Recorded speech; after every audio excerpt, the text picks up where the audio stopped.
Nice catch. Oh, man. Drop it. Any better handles?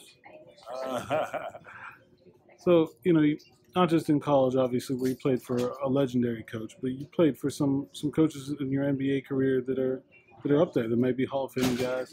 What did you kind of see in the coaches that you appreciated from, whether it was a temperament or an approach standpoint that you thought were qualities that you liked? And do you see some of those things in Jeff as a head coach? Well, yeah, I think there's different methods to being a great coach, different leadership styles. But I think the few consistent constants, I guess, is that one, you have to have a great intellect. You have to understand the game and be able to think it and teach it on a high level. I think Jeff demonstrates that. I think you also have to be able to communicate. You have to be able to inspire and connect with people. And he is one of the best at doing that. I don't care what strategy you might have. If you can't get people to believe and buy in, then you're not going to be successful. And he has that quality as well. And then just overall leadership, being able to inspire people, being able to get people to buy into a vision. Like that's a certain, you can't learn that in a book. You either kind of have that or you don't. And he has those qualities. So I'm excited for him at this opportunity. I'm really excited for the community here and the school in Pittsburgh. I don't know if they really appreciate what they're getting, and I know it's not going to be easy. And I know that what he's taken in and inherited, it's in a tough spot, but it's a golden opportunity. It's a chance for him to leave his imprint on this program. And I'm excited. I'm excited for him and the possibilities moving forward. Did you see those qualities in him when you guys played together, or was that something that's sort of come out over time? Yeah, his dad was a great coach. Obviously, I think sometimes when you're a coach's son, you have some advantages, but I think his understanding of the game, his personality, his ability to connect with other people, get along with others, that was on display. Not that any of us were thinking about coaching back then, but even as a freshman, those sort of looking back now, you can see where it was pretty obvious that he was destined to be a coach, and a good coach at that. What does it take to be someone that's, have a combination of experience, have been around, but also connect with young people like you're taking? Like, how do you do that with a generation removed from when you guys were coming out? Well, I think first of all, you got to be willing to listen, I think it helps having kids, I think his kids are a little bit younger than this generation, as are mine, but it keeps you young. It keeps you sort of up in terms of what the thought process is with this younger generation. I played in the NBA, and I played till I was 40. And guys came in that were in their 20s, and I had a hard time at times relating. But that's one of Jeff's strong points. He can sit with parents. He's similar in age to a lot of the parents.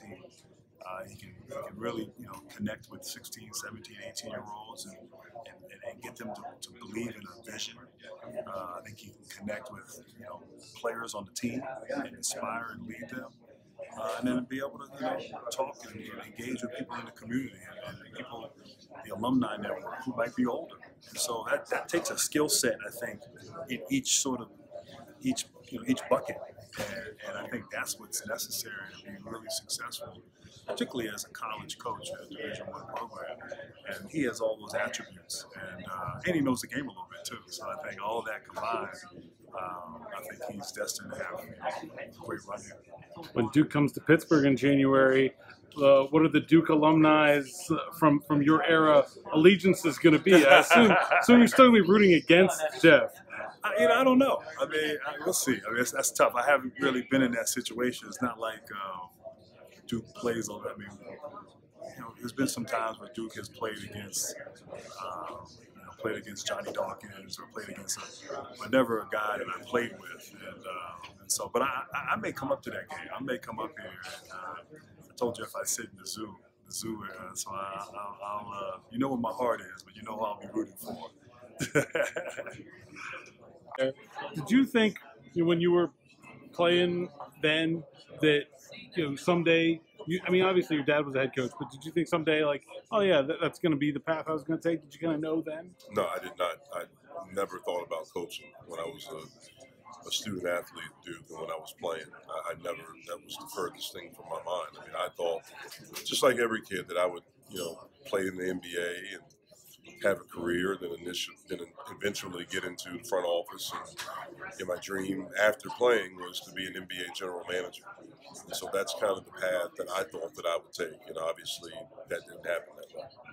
How do you feel like playing at a school like Duke, playing at a high level, playing in a Final Four, playing with guys that had long NBA careers? How's that helped your coaching career? I don't know how much it's helped it. I think certainly playing for Coach K and going through some of the experiences. But if you look at the history of our game, some of the best players didn't play at a high. Some of the best coaches, I should say, didn't play at a high level or didn't play at all. So I don't think it's helped or hurt. I think it playing at Duke, playing under Coach K, being around the people within the university, teammates. I think it helped me as a man. I think it helped me become a man. I think it was all part of my process that had to happen, but I don't know how much it helped me as a coach. I was talking with Grant about the things that he thought were your best qualities, and he said one of them was the ability to relate to kids that are a generation and a half really removed from you.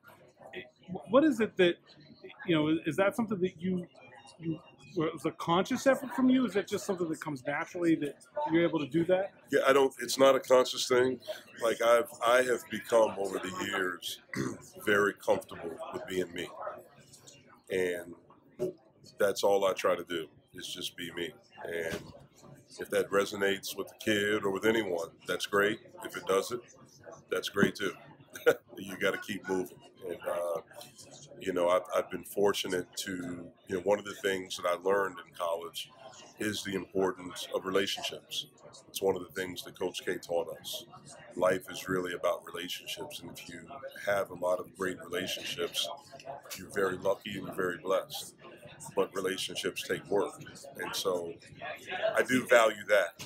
And I feel pretty fortunate with the relationships with guys that have had the opportunity and the honor to coach, kids that I get to know during the recruitment. Some of them I don't coach. They've chosen to go elsewhere where I still have a good relationship. I mean, when I got this job, I got texts from guys that we recruited at Duke that chose to go elsewhere.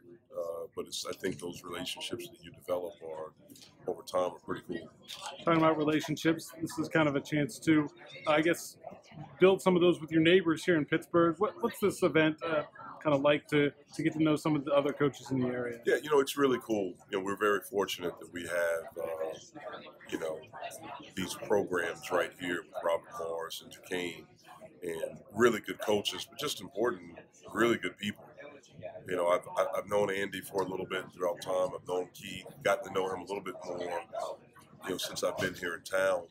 Both of those guys are really good guys, really good men, on top of being outstanding coaches. And so it's really cool to be a part of it, to get to know them a little bit. Obviously, our women's coach, Lance, is amazing. He's a really good guy. His wife is amazing. And he's brought an energy into our women's program, and really within our athletic department, that's been contagious. Anyone that meets Lance, he's always positive and always full of energy. And so I just think, I look at when my dad was coming up, and even earlier I hear Coach telling stories, about the relationships and friendships that he had with the coaches. And you don't have that as much anymore because it's so competitive. The money has made it so different. So anytime you can have an event where you can get together with people that understand what you go through and get to spend time and learn is pretty cool.